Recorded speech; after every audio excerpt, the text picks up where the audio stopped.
할렐루야. 오늘 이렇게 어버이 주일을 맞이해서 함께 예배 드리는 모든 분들께 하나님의 은혜와 축복이 함께하기를 기원합니다. 저는 오늘 축복받는 가정이 되게 하소서라는 제목으로 말씀을 드리고자 합니다. 1년 중 12개월의 시간들이 있지만 가장 아름답고 그리고 복된 계절이 있다면 5월이 아닐까 하는 생각을 해 보았습니다. 첫째는 기후가 좋아요. 춥지도 않고 덥지도 않고. 그리고 4월에 피어오르기 시작한 나무 잎새들이 5월이 되면 이렇게 환한 웃음으로 파릇파릇하게 온 세상을 물들이는 청록의 계절이 5월이기도 하죠. 그리고 5월은 가정의 달이라서 아이들이 대우를 받고, 또 지나면 아내들도 엄마, 아빠, 또 효도, 가정을 아름답게 가꾸어가는 그런 시간들이기에 5월이 참 좋은 듯합니다. 하나님이 이 세상을 창조하시고 가장 축복하시고 귀하게 여기시는 기관이 있는데 그게 바로 가정입니다. 가정은 천국의 모형이며 교회의 모형입니다. 그래서 이 가정에서 아이들이 태어나서 사랑을 얻고 삶을 배우고 세상을 알아가는 가장 기초 단위의 기관이죠. 그래서 성경은 곳곳마다 가정을 아름답게 세워가고 행복한 가정이 되게 하기 위해서 최소한의 규율과 법칙을 말씀하고 있습니다. 그런 가운데 오늘 본문 1절에 보니까 여호와께서 집을 세우지 아니하시면 세우는 자의 수고가 헛되며 여호와께서 성을 지키지 아니하시면 파수꾼의 깨어있음이 헛사로다 라고 말씀하셨어요. 이 말씀은 우리가 가정이 남자와 여자가 결혼해서 아이를 낳으면 가정이 되는 듯 하여도 그 가정을 세우시는 주체가 하나님이시고, 아무리 우리가 수고하고 땀을 흘려 행복한 가정을 이루려 하여도 하나님이 세워주시지 아니하면 세워지지 않는 게 가정이라는 것입니다. 때문에 우리는 정말 하나님이 교회의 모형이고 천국의 모형인 이 가정을 축복스럽고 은혜스럽고 행복한 가정으로 만들어 가는데 최선을 다해야 됩니다. 근데 참 안타깝게도 현대에 들어와서 많은 사람들의 얼굴에 수심이 가득한 것은 가정이 자꾸 해체되어서 가는 것이 문제입니다. 여러분, 우리가 세상에 나가면 먹을 수도 있고 입을 수도 있고 요즘은 또 이렇게 마트나 이런 데 가보니까 세상이 미쳤더구만요. 왜 미쳤느냐 하면 온갖 것 다 있어요. 5분만 렌즈가 안 떨어지면 그냥 먹을 수 있는 음식, 일회용 음식들이 얼마나 많은지 몰라요. 그래서 결혼을 해도 살 수 있는 시대가 되어버렸어요. 돈만 있으면 사가지고 먹고.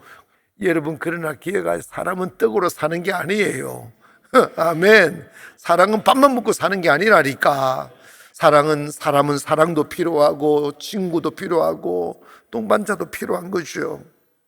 그런데 아이들이 따뜻하지 못한 사랑이 없는 가정에서 태어나 자라나다 보면 그 아이들이 성인이 되어 세상으로 나오면 그 아이들이 마치 큰 무게와 같이 바뀌어버리는 그 슬픈 현실들로 세상이 바뀌죠. 요즘에 우리가 세상이 사람 조심하라는 이유가 뭐냐면 아이들이 가정에서 태어나긴 하는데 가정이 해체되다 보니까 결손 가정에서 자라나다 보니까 외롭게 자라고 사랑받지 못하고 자라고 결핍 속에 자라고 두려움 속에 자라다 보니까 게임에 빠지고 막 이렇게 유튜브나 이 아이언 같이 그냥 컴퓨터에 빠지다 보니까 인간의 따뜻한 감정은 사라지고 그 감정이 기계화된 거예요. 로봇화 같아요. 그러다 보니까 세상이 이게 예상할 수 없는 세상으로 바뀌어서 가는 거예요. 이게 어디서부터 이런 병폐가 일어나느냐 하면 가정이 따스하지 못한 데서부터 시작되는 거예요. 저는 지금 시대가 둘이 벌어서 살아갈 수밖에 없는 시대인 것이 사실이지만 그럼에도 불구하고 아이들을 낳으면 최대한 많이 엄마가 그 아이들과 같이 있어주는 것이 가장 큰 이익이라고 보는 사람이에요. 심리학자들에 의하면 아이가 태어나면 3살 먹을 때까지의 경험이 그의 미래의 인격을 결성하는 데 70%의 역할을 한다는 거예요. 그러니까 어린아이가 어떤 사람이 되고 어떤 인격을 가지고 어떤 가슴을 가지느냐는 어머니의 품속에 있을 때 그게 다 결정된다는 거예요. 그런데 아이를 낳아서 어머니가 탁탁하게 길러주지 아니하고 어디 갔더니 엄마 없고 외롭고 두렵고 이런 경험들을 어린아이 적부터 먼저 이렇게 경험시켜 나다 보면 청소년이 되고 청년이 되면 그의 성격과 그의 인격이 비틀어지게 되는 것이, 돈 좀 덜 벌어도 최대한 5살, 6살, 7살 때까지는 엄마가 옆에 있는 게 최고 중요한 거예요. 왜냐하면 자식들 커서 청소년 돼가지고 빗나가고 무너지고 사고치고 돈이 뭐가 필요해요? 그때 뭐가 중요하냐고요. 자식들이 건강하게 자라나야 됩니다. 사랑을 듬뿍 받고 자라나야 됩니다.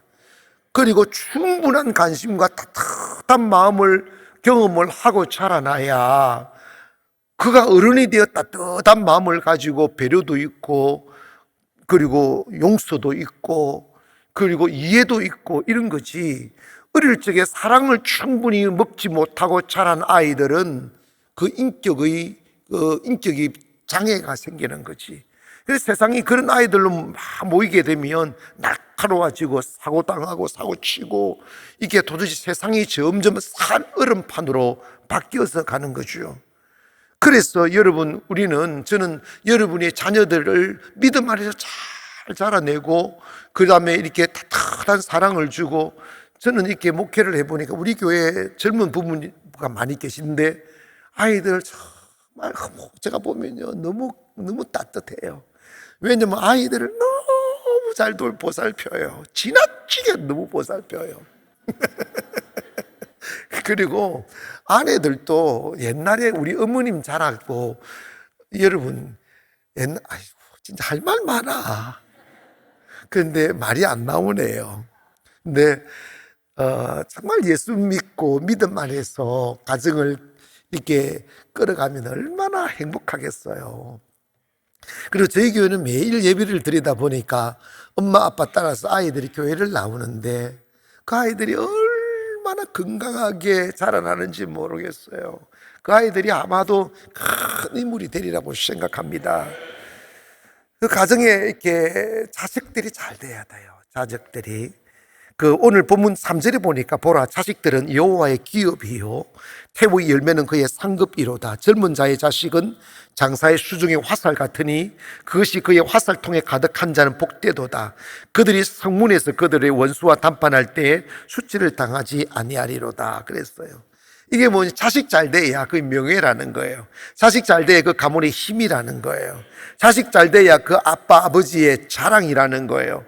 여러분 이렇게 경로당에 이렇게 가보면 막 이렇게 할머니들이 국수 끓여주고 수제비 끓여주고 이러시는 분들 보면 자식들이 용돈 잘 드리고 이게 효도하는 자식들이 있는 부모님들은 힘이 나가지고 자식 자랑한다고, 이거 우리 아들이 준 돈 가지고 끓여주는 거라고 그러면 막 할머니 부러워하고 그걸 즐기는 거지.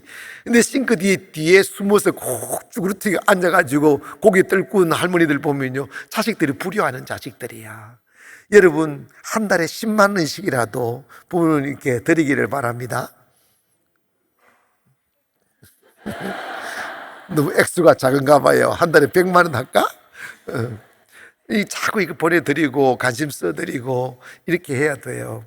가정이 잘 되려면 첫째로 아내와 남편의 역할, 엄마와 아빠의 역할 분담이 잘 돼야 됩니다. 여러분 과거에는 대가족 제도였잖아요.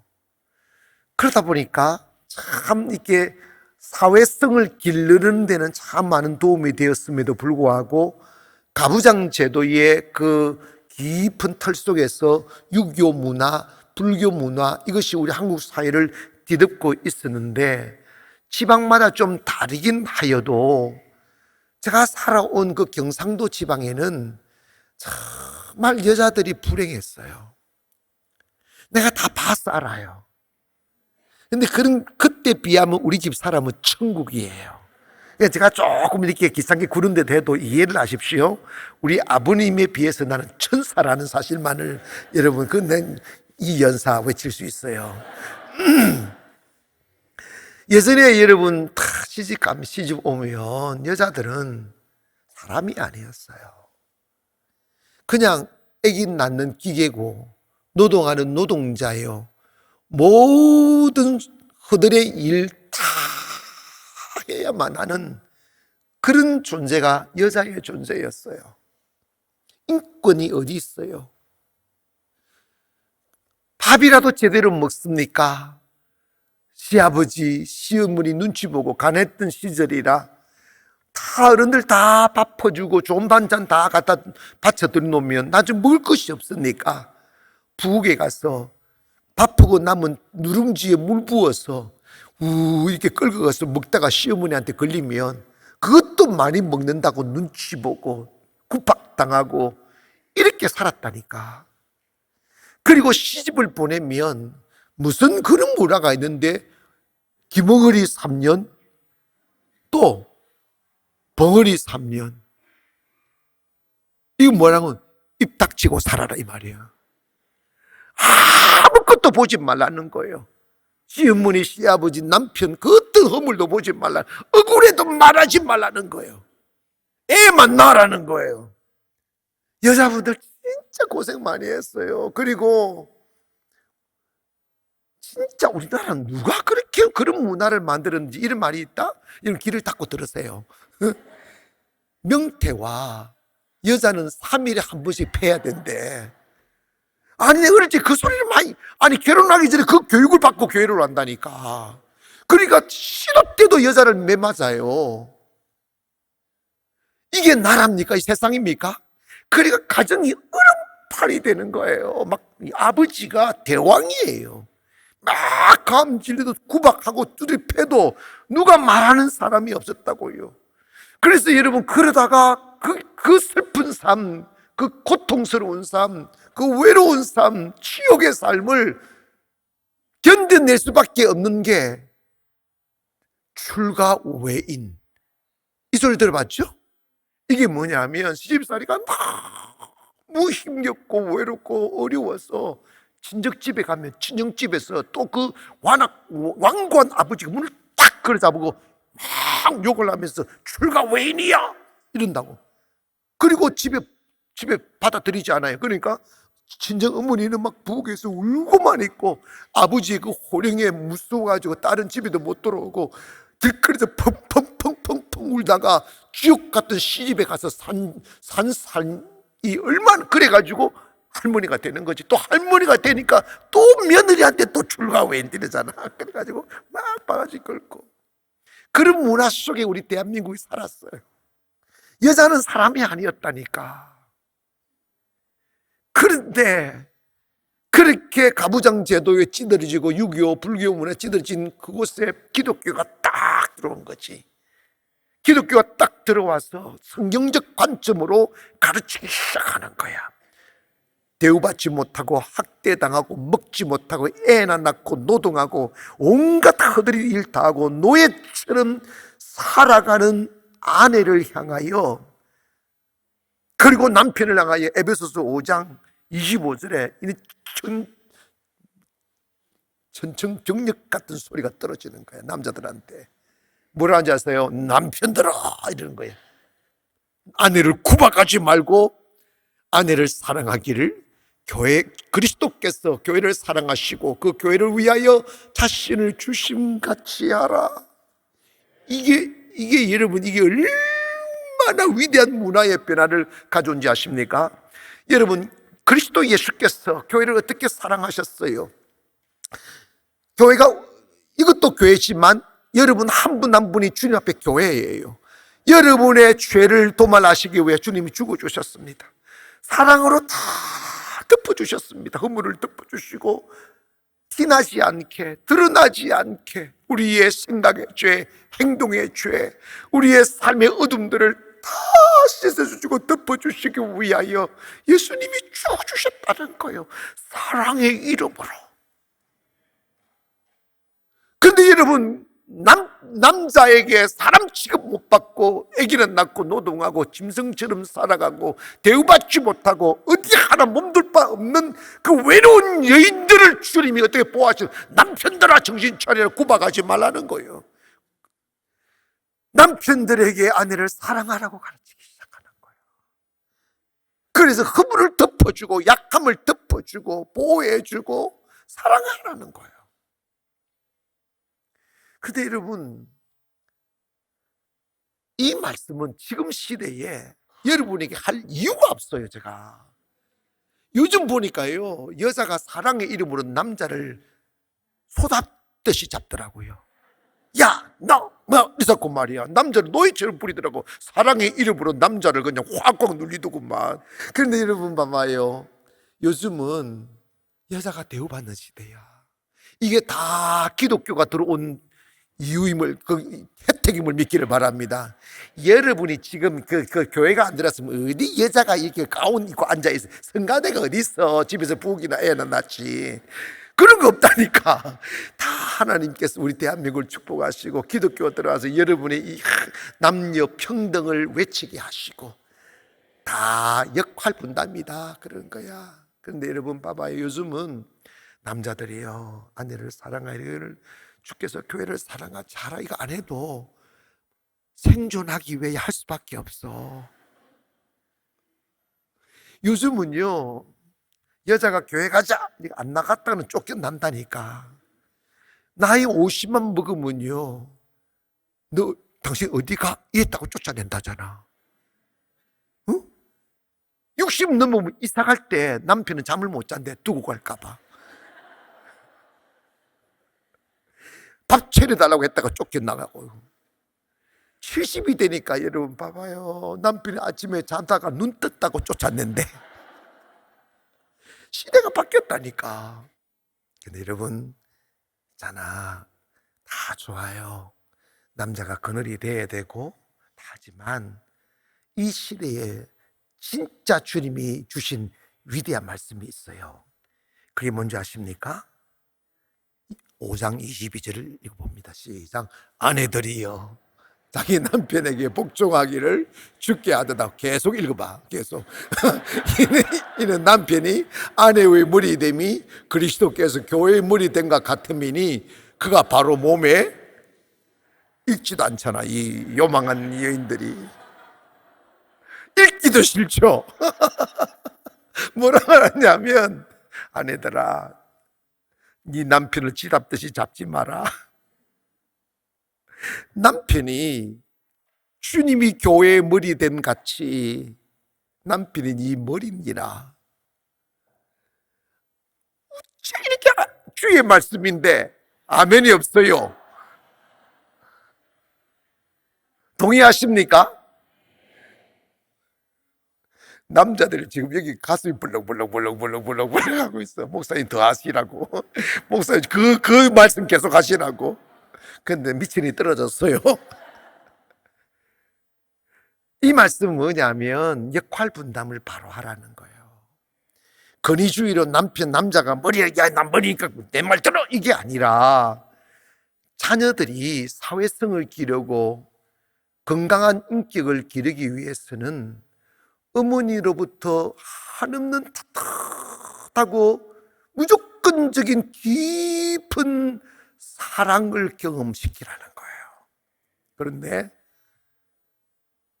절제 없는 사랑은 방종을 만듭니다. 아버지가 그 집안의 머리가 되어 그 가정의 규율이 되고 예스와 노를 가르칠 수 있는 절제를 아버지가 가르치는 거지.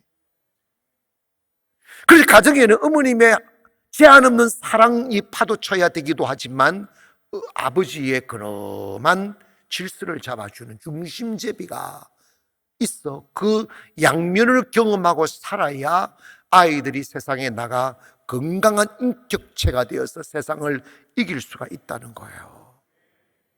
때문에 여러분 너무 쉽게 아이들의 앞에서 아빠, 그러니까 자기 남편의 흉을 보면 안 돼. 여러분, 그거는 아이들에게 어떤 도움도 안 돼요. 편가리를 하는 아낙네들도 있더라. 자식들을 다 짚으면 아내가 아빠와 싸울 때, 남편하고 싸울 때 엄마 편 들게 만들고, 그러지 마. 싸우려면 밖에 나가 둘이서 싸우다가 들어오시고. 자식들 앞에는 그런 거 하면 안 돼. 자식들에게는요, 어떻게 하든지 아버지에 대한 존경심을 심어줘야 돼요. 이게 왜 중요하냐면, 가슴 속에 존경하는 사람이 없으면 그 인격은 형성되지 않습니다. 진정한 그리스도인은 그 안에 하나님이 계셔야 하고, 그 가슴에 담임 목사가 계셔야 하고, 그 가슴에 아버지가 계셔야 되는 거예요. 아무도 그 가슴에 존경하는 사람이 없는 사람은 허물어지게 되어져 있어요. 근데 요즘 현대에 존경하는 사람이 없어져 버려. 학교에서 선생님도 안 계시고, 집에 와서 여러분 어머님, 여러분 자녀들을 통해서 아버지가 여러분 다 삶은 다 무겁고 힘들고 비틀거리가 있고, 비틀거릴 수도 있고 넘어질 수도 있고 실수할 수도 있죠. 그러나 성경은 아버지가 아버지 된 이유는 뭐냐면 아버지이기 때문에 그렇다 이 말입니다. 아버지가 특별히 훌륭해서가 아니라 아버지라는 그 하나의 이유만으로도 자식은 아버지를 존경해야 되고, 아내는 남편이라는 이유만으로도 머리 삼아라 이 말입니다. 때문에 여러분 교회 오셔서 남편은 또 남편으로의 역할을, 건강한 역할을 하시기 위하여 정신 차리고 또 살아야 되는 그 몫이 있긴 하지만, 조금 부족해도 하나님, 나 같은 사람에게 저런 분을 주셔서 감사하다고, 이런 생각 해본 사람 한번 손 들어봐. 내 마음에 안 든다고 마음 안 됩니다. 성경대로 가야 돼요. 가정이 온전하려면 어머니의 사랑이 넘쳐나고 아버지의 규율이 딱 지켜진 가정, 그 가정에서 태어난 자녀, 그 자녀들이 훌륭하게 자랄 수가 있어요. 높고 낮음의 문제가 아니에요. 그래서 여러분 가정에서 정말 남편이 오면, 출근해서 퇴근해서 오면 그 얼굴에서, 그 눈망울에서 정말 남편을 귀히 여기고 존중하고, 정말 하나님, 나 저분 정말 감사하다고 이런 마음이 오늘부터 들기를 주의 이름으로 축원합니다. 아멘. 남편도 마찬가지지. 결혼 안 해주면 누가 결혼했겠어. 나한테 결혼해 줘서 왔다면 와줘서 감사하다고. 남자 이야기하면 남자들이 싫어하고, 여자 이야기하면 여자들이 싫어하고, 이게 해먹겠어 이거?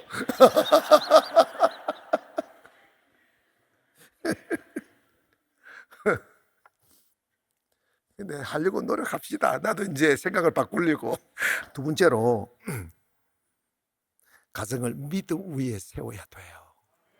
이게 참 어려운 숙제 같은 거예요. 가정은 가족 공동체가 딱 생겨지면 이 물질에 딱 묶일 수밖에 없어요. 왜냐하면 너무 결핍한 것들이 너무 많다 보니까. 그러나 물질적으로 풍요로워지기보다, 그것이 중요한 것보다 먼저 그 가정이 믿음의 정신 위에 세우는 게 중요합니다. 그래야 복이 와요.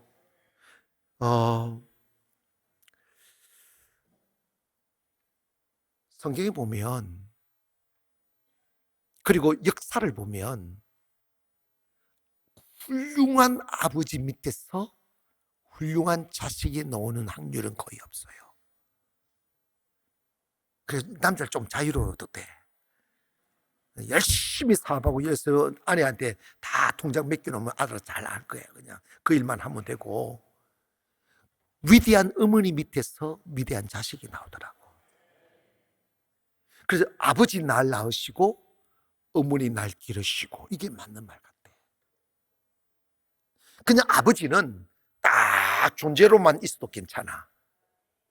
어머니가 다 품어주면 되더라고. 여러분, 우리나라의 감리교회 거장인 그 김선도, 김길도, 김국도, 그 뭐 또 한 분 또 계시.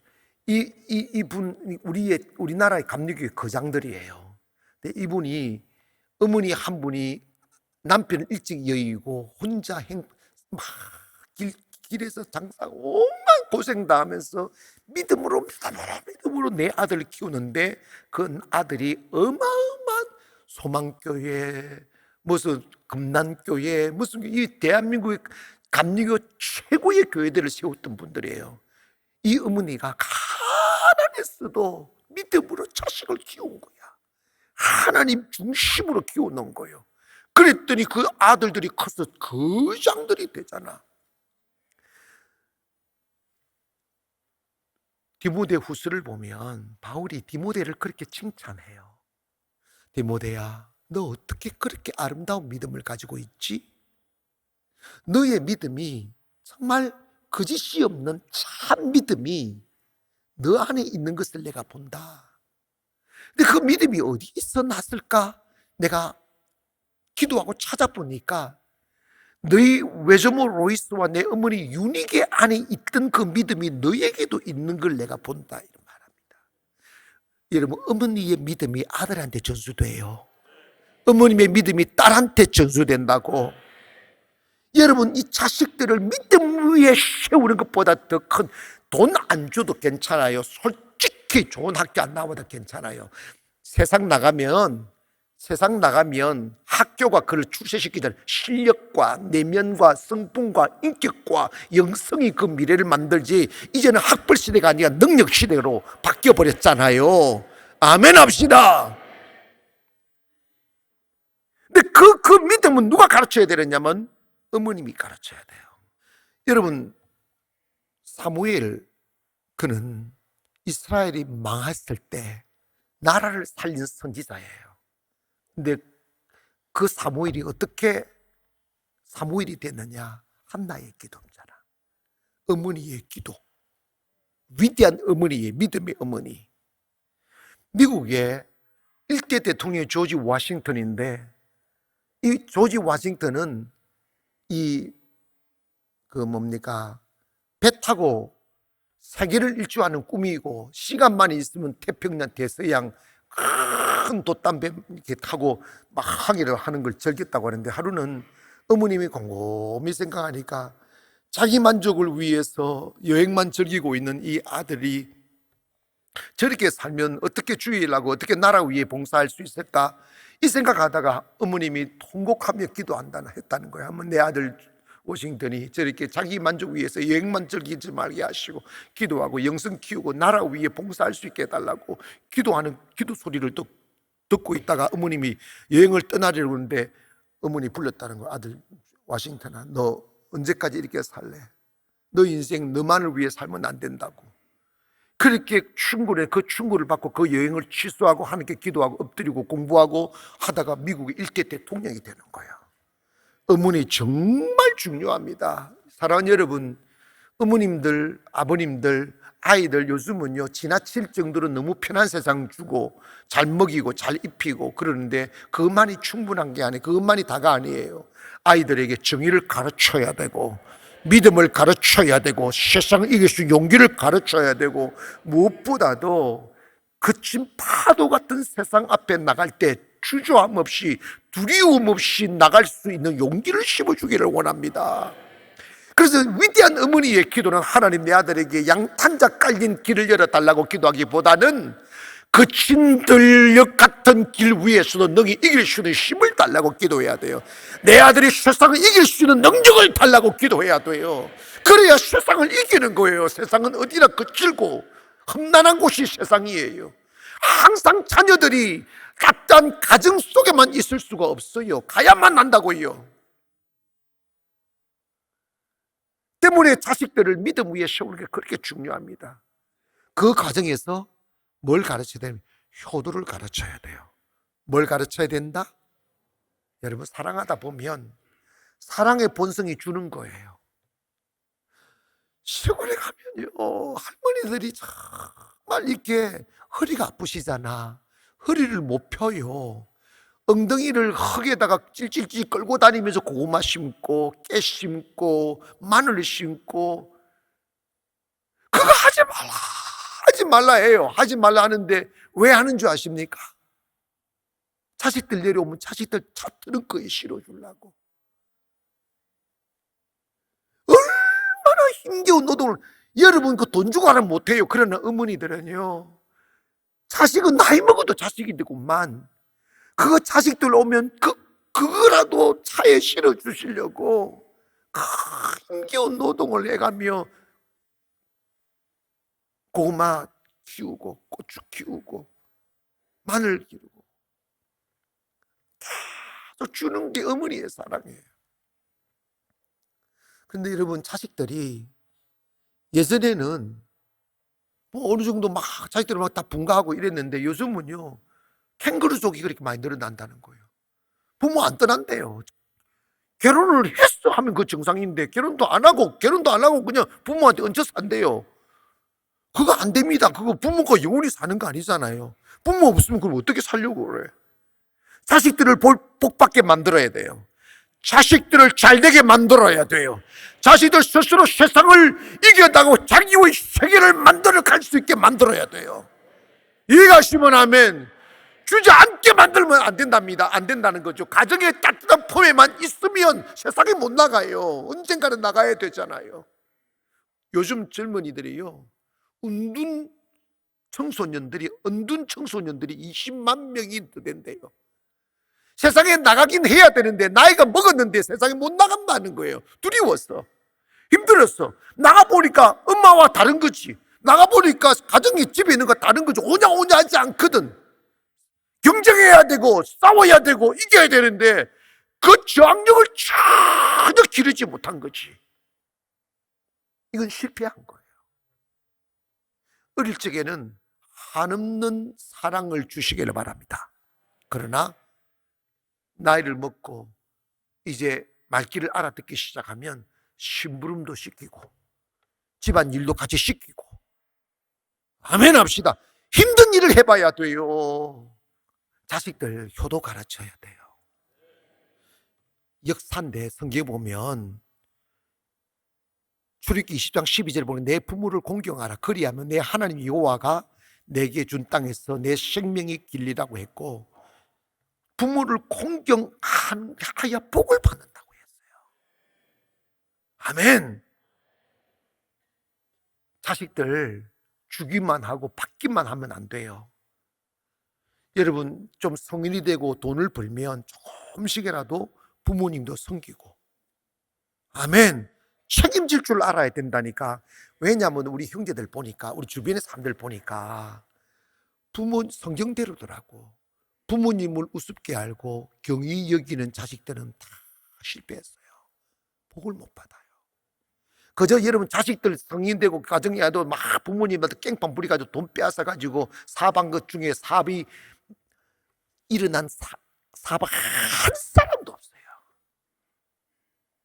근데 빈손 들고 시작하시기를 바랍니다. 하나님, 그래서 부모님을 섬기려고 그러고 부모님 잘되게 하려고 그러고 이래야 잘 되지. 어떡하면 부모님 빼앗아 먹을까? 그러면 평생 거지 된다니까. 목회도 똑같아요. 근데 이런 부모님들은 자식들 너무 귀하다 보니까 아니 나는 괜찮아. 있잖아, 식사도 못했으면서 고기 생기면 자식들 다 먹이잖아. 엄마 먹어. 아니 나는 이미 다 먹었어 이러잖아. 그거 거짓말이다? 고기가 어디 있었어요? 없는데. 그래서 먹인다니까. 그렇게 키워놓으면 자식들은요, 부모가 귀한 줄 몰라. 자꾸 이게 훈련을 시켜. 여러분 자식들도 여러분 너무 받는 것에만 하지 말고 섬기도록 가르쳐야 된다니까. 목회를 하다 보니까 어떤 목사님, 선배 목사님 저한테 이런 충고를 하셨어요. 김 목사, 네 목사님, 김 목사가 단지 목회할 때는 나처럼 하지 말라는 거예요. 아니 왜요? 그랬더니 자기는 너무 가난한 동네에서 목회를 해가지고 성도들한테 부담 주기 싫어서 아무리 교회가 어렵고 힘이 들어도 성도들한테 말을 안 하고 자기가 어떻게 하든지 메꾸어 가면서 목회를 했다는 거예요. 그랬더니 자기는 축복을 받았는데 성도들한테 충성 안 시키고 헌신 안 시켜 놓으니까 30년 40년을 목회를 해도 단 한 가정도 복을 받은 가정이 없단다. 이게 성경대로야. 10년대로 거둔다는 거지. 그래서 여러분 교회가 여러분 잘되게 만들려면 목사는 여러분에게 교회 충성하게 만들어야 돼. 하나님이 축복한다는 걸 믿는다면, 하나님이 보상한다는 것을 믿는다면 쉽게 만들어야지. 기도하게 만들고 헌신하게 만들고 충성하게 만들어야지. 그래야 복을 받는 거잖아. 여러분, 성경은요 딱 두 가지예요. 부모를 공경하라, 교회를 사랑해라, 주의 종을 섬기라, 그런 거예요. 그런데 여러분, 이게 사실 여러분이 아들 앉혀놓고 부모를 공경해 복을 받는다, 부모를 공경해 복을 받는다, 부모한테 용돈을 보내라, 그렇게 말하기 쉬워요, 어려워요? 아주 어려워요. 그러니까 내가 대신해 주잖아. 그리고 여러분 손에 안 벌리면 자식들을 데리고 오라고, 내가 알아서 해줄 테니까. 그거 안 데리고 오고 뭐라고 그래. 그 다 이거 여기 계신 분은 다 하게 돼 있지. 여러분 이제 어버이날에 여러분 수입에 조금이라도 부모님한테 보태세요. 부모님 돈이 없어서도 아니야. 그건 보태시라니까. 그게 다 축복에 오가는 뇌물 속에 사랑에 딱 두고 뭐 그런 거 있잖아. 아니, 그런 게 있어요. 다윗이 하나님의 성전을 지어드리려 얼마나 소원했습니까? 한데 하나님이 너는 전쟁을 너무 많이 했기 때문에 넌 안 되겠다. 그냥 그런데 하나님이 이러면, 그러나 네가 그 마음을 가진 것이 좋다 그랬어요. 성전을 내가 허락하진 않지만 네가 그런 마음을 가지고 사는 것이 복되다, 좋다고 했어요. 그리고 결국은 아들 때 짓게 만들잖아. 그런데 여러분, 짓지는 못하지만 다윗은 성전을 지을 수 있는 모든 준비를 다 하고 세상을 떠났어요. 그걸 계산해 보니까 성경학자들이 다윗이 성전 짓기 위해서 모아놓은 재물이 약 7조 원이 되더래. 무슨 조원? 우리 이거 1조도 안 돼. 1천억도 안 되고 들었어. 근데 다윗이 그 당시 7조 원을 해요. 하나님 얼마나 축복했으면. 여러분, 목사님들도 이건 기본적으로 깔려있는 가난한 성도들한테 부담을 안 주고 싶어요. 정말 가서 신방할 때 밥 먹는 것까지도 이게 내가 자유롭지 못할 때도 있어요. 근데 여러분, 그것이 인간적으로는 저 뭐 참 인간적이다 이러지만 영적으로는 그는 패자예요, 패자. 진짜 목회 잘하는 목사님, 성도들 잘되게 하고 살려놓고 복받게 만드는 그 목사님은 누구냐면 엘리야가예요. 엘리야 목사님 가라니까. 엘리야 목사님이 누군지 아세요? 엘리야 목사님은 마지막 기름 한 방울과 밀가루 통에 있는 조그마한 그거 달달 끓여가지고 달달 털어서 내 아들 주지 말고 내한테 먹이라는 게 엘리야가야. 이제 이해가셨어요? 그것으로 기적을 낳게 하는 거야. 그것을 축복이 오게 하는 것이 여러분 있지 않습니까? 섬김을 가르쳐야 돼요. 여러분, 내가요 1년에 한두 번은 자녀들 데리고 와서 예배 드리는 시간 만들게요. 여러분한테 그걸 갖다가 청혼을 하세요. 그러면 부모님 잘 섬기도록 교육해 줄게요. 안 해요? 성경대로입니다. 성경대로 부모님 잘 섬겨야 복을 받고 주의 종과 교회 잘 섬겨야 복을 받습니다. 가정은 내 힘으로 세우시는 게 아니에요. 하나님의 축복으로 세우시는 거예요. 응? 여호와께서 집을 짓지 않으면 짓는 자의 수고가 헛되도다. 여러분, 가정 바로 세우려고 얼마나 노력합니까? 그러나 거기에 주님의 은혜가 더해져야 돼요. 기름짐이 있고 마르지 않은 셈이 있고 하나님의 은혜가 있고. 자식들이 요즘 우리 50일 기자가 아이들이 오는데 아이들이 엄마 아빠보다 훨씬 더 믿음이 좋아요. 진짜로 울고 이러는데 제가 엄마는요 응? 이러고 있어. 그러니까 여러분, 은혜다니까. 은혜. 믿음 위에 자식들을 키워놓으면 그 자식들이 장사의 수중의 화살 같다. 그날이 올 줄 믿습니다. 여러분의 자녀들이 자랑거리가 되기를 바랍니다. 여러분의 자식들이 큰 어깨의 면류관이 되기를 바랍니다. 자식 때문에 통곡하는 것보다 더 슬픔이 어디 있어요. 근데 그거 하나님이 하시는 일이니까 우리가 할 수 있는 최선을 다해서 여러분의 자녀들이 복을 받기를 원하고 잘 되기를 원하고 여러분의 가정이 천국이 되기를 원합니다. 기도하겠습니다.